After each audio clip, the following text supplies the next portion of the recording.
बहुद माने गोख्रों तारमाने सिगां माने आराम्भनि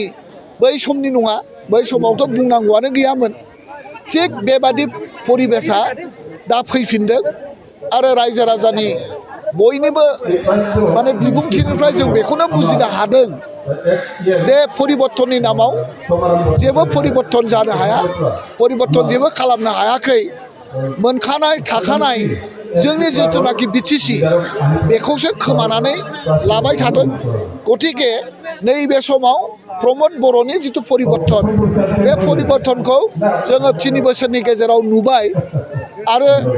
बिटिसिनि रायजो राजाया हाग्रामा महिलारिनि सायावनो बिसास दं आरो बिथांनि सायावनो जोंनि निरापद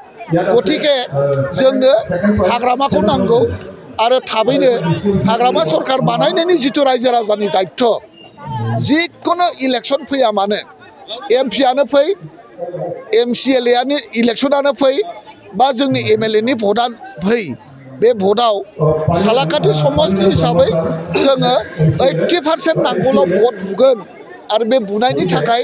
जों रायजो राजाफ्रा खामानि मावनो होनानै दिनै ज' ज' समायखिरा लादों आरोखि।